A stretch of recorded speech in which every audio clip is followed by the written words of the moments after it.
प्रिय श्रद्धालुओं, जय श्री कृष्णा, जय श्री राम, जय श्री राधे राधे, जय श्री महाकाल। इस प्रवचन में आपको श्रवण कराएंगे रामचरितमानस के अयोध्या कांड के प्रमुख दोहे, चौपाइयाँ, मूल पाठ सहित हिंदी अर्थ एवं व्याख्या। यह विधि सकल मनोरथ करहीं, बचन सप्रेम सुनत मन हरहीं।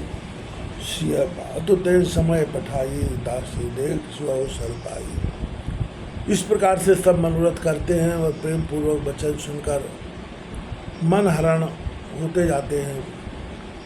सीता जी की माता ने उस समय एक दासी को भेजा।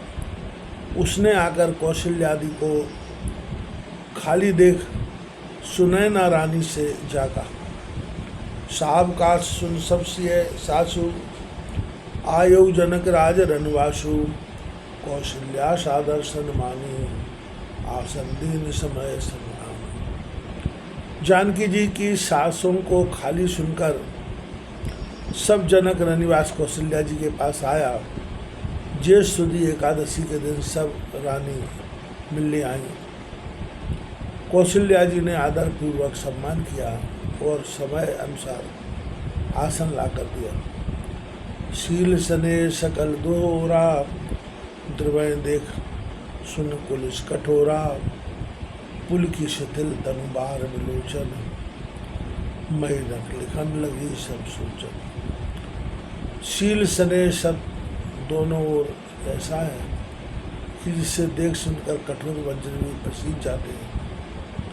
शरीर पुलकित होने से शिथिल, नेत्रों में जल, पृथ्वी को नखों से खुदती हुई सब सोचने लगी। सब सिय राम प्रेम की मूरत, जन करुणा बहु बेश विशूरत।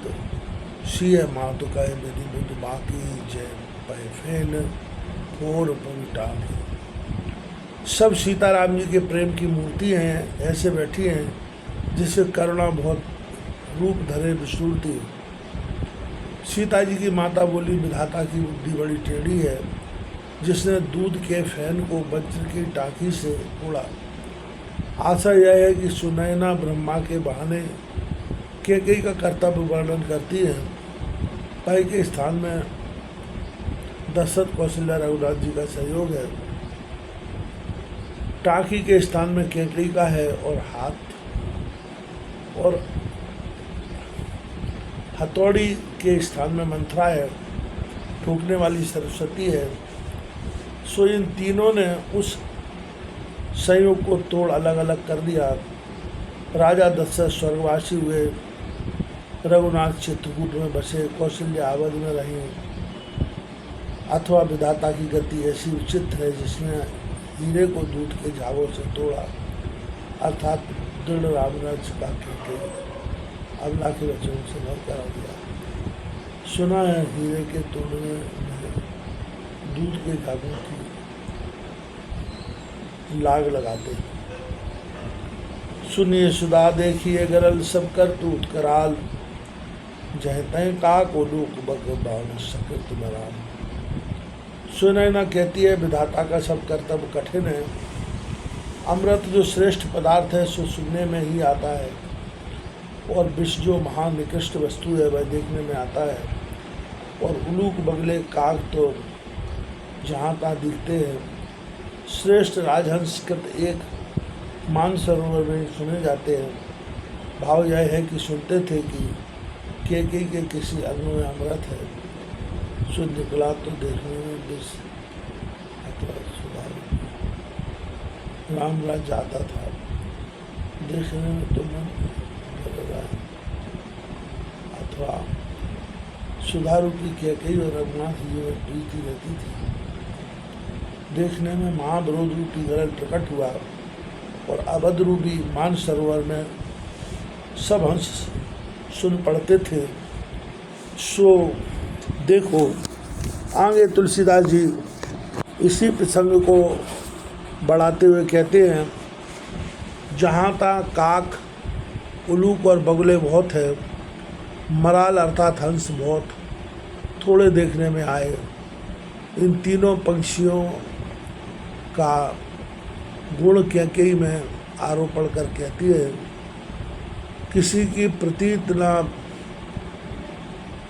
मानना और कठोर बोलना काक का गुण है, सो उसमें प्रत्यक्ष है। सूर्य रूपी दशरथ को नष्ट करके अंधेरे में अवध में प्रसन्न होना उल्लू का काम है, और श्री रघुनाथ जी में प्रीति दिखाकर सबको विश्वास दे फिर अनर्थ करना, यह बकलों का काम है। और जो थोड़े हंस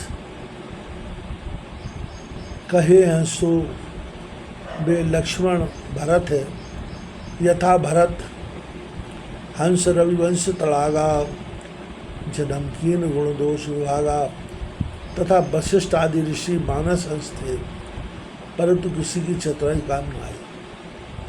सुन ससोच कह देवी सुमित्रा, विधि गति बड़ विपरीत विचित्रा, सो सज पाले हरे बबूरी, बाल के ऋषि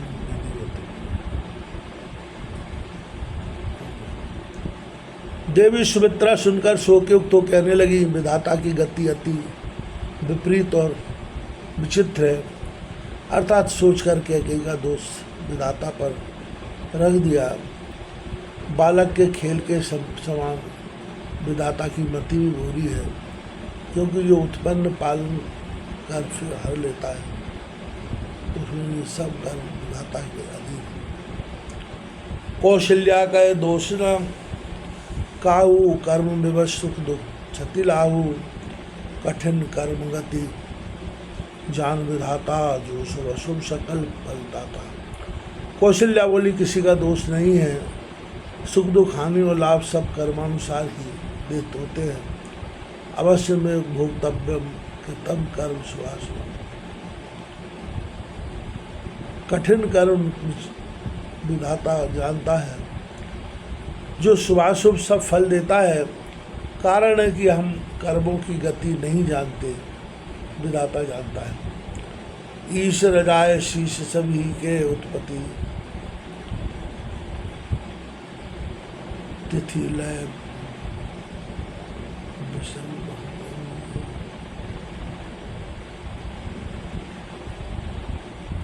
देव मोह व सोचिए बाधी, विधि प्रपंच अचल अनादि। ईश्वर की आज्ञा सबके सिर पर है। उत्पत्ति पालन नाश विष भी अमृत के तुल्य, ये सब उसकी आज्ञा से होते हैं, अर्थात वह जो चाहे सो करे। हे देवी मोह बस वृथा क्यों सोच करते हो। यह विधाता का प्रपंच इसी प्रकार अनादिकाल से चला आता है। द्रव्य कर्म गुण सामान्य विशेष समवाय अभाय, ये 7 पदार्थ अनादि हैं। विधि प्रपंच में रामचंद्र जी की आज्ञा अटल अनादि है। भूपति जी अब मरण और आनी, सोचिए सखी लखन निज हित हानि, सीए मातु सत्य सुहानी, सुकृति अवधि अवधपति रानी। ये सखी राजा ने तो